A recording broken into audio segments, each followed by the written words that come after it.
The subdivision was a masterclass in synchronized routine.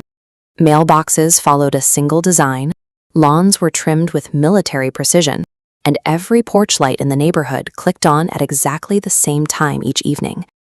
After a divorce and years of city noise, Claire saw this predictability as a sanctuary.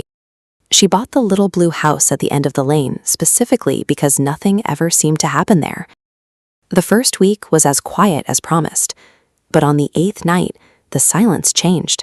At exactly 2:17 a.m., her dog, Murphy, woke with a low growl. He simply stood in the bedroom and stared into the empty hallway. The house was meant to be a refuge, but something had already found a way inside. Claire looked for a rational explanation. She assumed the wood was settling or that raccoons had moved into the attic. She called pest control, but they found no droppings, no nests, and no points of entry. According to the professionals, the house was empty. Then the timing became more precise. Claire began waking up at 2:16 a.m., 1 minute before the dog reacted, staring at the glowing red numbers of her bedside clock. At 2:17, 3 slow knocks echoed through the house. They didn't come from a door. The sound vibrated from directly inside the hallway's drywall. Standard locks and professional inspections are designed for external threats. They had no way to diagnose a sound coming from the structure itself. Her neighbor, Mrs. Delaney, offered a warning that ignored all logic. If the knocking comes from inside the house, you have to pretend to be asleep. Claire's security cameras confirmed the neighbor's paranoia.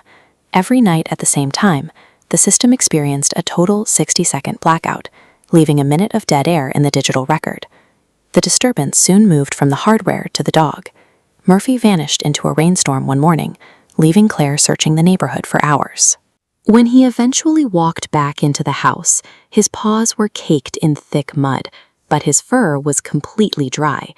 He stopped responding to his name and refused to make eye contact, standing in the corners of rooms as if he were a stranger to the house.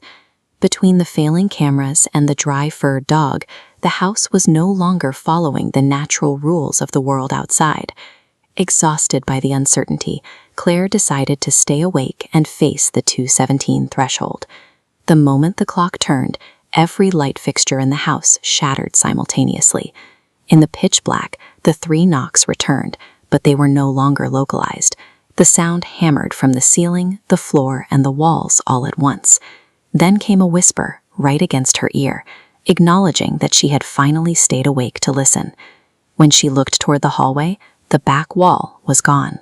The space was stretching away from her, elongating into a dark, bottomless void that shouldn't fit within the footprint of the house. At the far end of that impossible distance stood a figure that looked exactly like Claire, watching her with a wide, silent smile.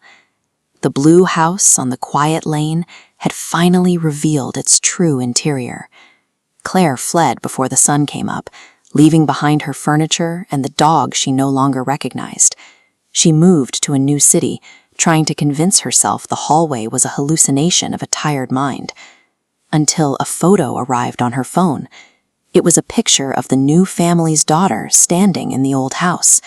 Behind the smiling child, the hallway was once again visible, stretching back into that same cavernous shadow. When Claire called the police, they found nothing unusual. The family in the house claimed they had never taken the photo, and to them, the hallway was only 10 feet long. Now, in her new apartment, Claire still wakes up at 2:16 a.m. She sits in the dark and listens to the walls, noticing that every morning her new hallway looks just a little longer than it did the night before. She didn't leave the anomaly behind on Maple Lane. It simply waited for her to notice it again.